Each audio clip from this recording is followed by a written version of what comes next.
Kelly Barnum with FHN back in the meat room. Today we're going to be going over mixing seasoning into your meats. You're going to use this if you're making summer sausage, salami, hot dogs, Kielbasi. I mean, a plethora of delicious treats you can make to feed your family. But this is going to be kind of what I feel is the proper way of mixing those seasonings in. What I've done for today is I'm prepping for salami that we're going to be making.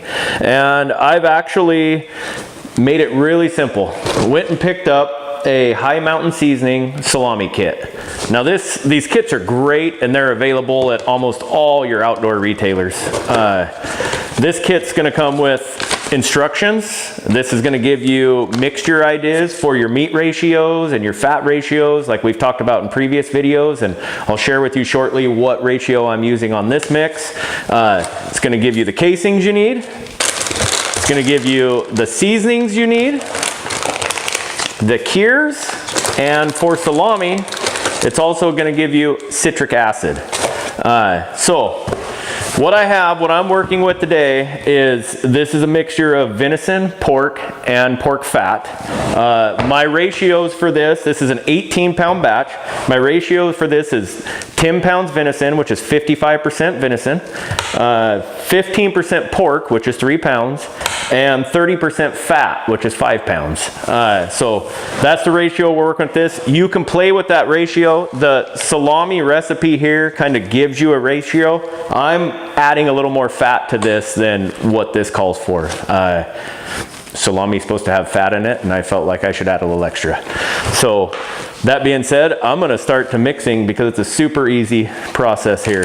I'm going to just one seasoning packet, we've already opened it, sprinkle it across the top, trying to get pretty even full coverage across the ground meat. This is a 30-pound or an 18-pound recipe, sorry, so it calls for everything in the box.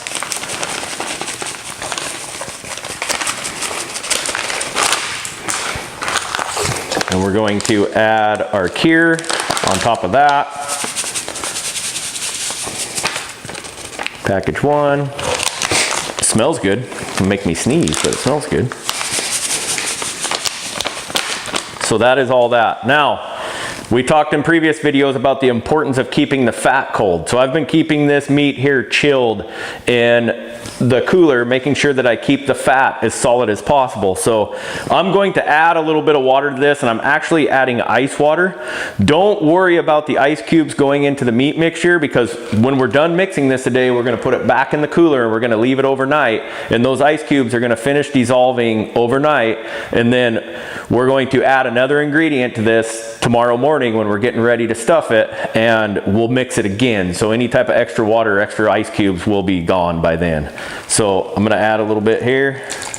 And this is just helping me kind of loosen up the meat a little bit so I can get the seasoning worked all the way through. And now it's just elbow grease. It's kind of like if you've ever made bread or anything like that. I'm just kind of reaching in and just squeezing the meat, pushing it through my fingers, making sure that I roll it over, and getting that seasoning and cure pushed through every single ounce of meat.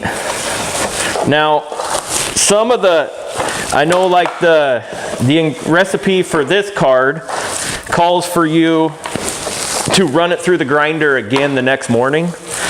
I don't really think that's necessarily necessary, but it's not a bad idea. I mean, just to help if you have any seasoning balls or anything in the meat.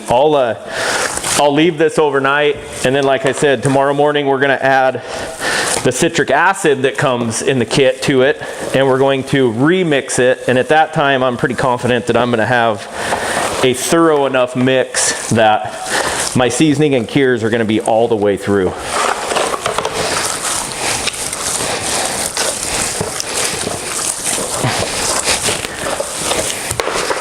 Now, you're just going to keep going on this for probably 5-10 minutes, just working it and working it and working it.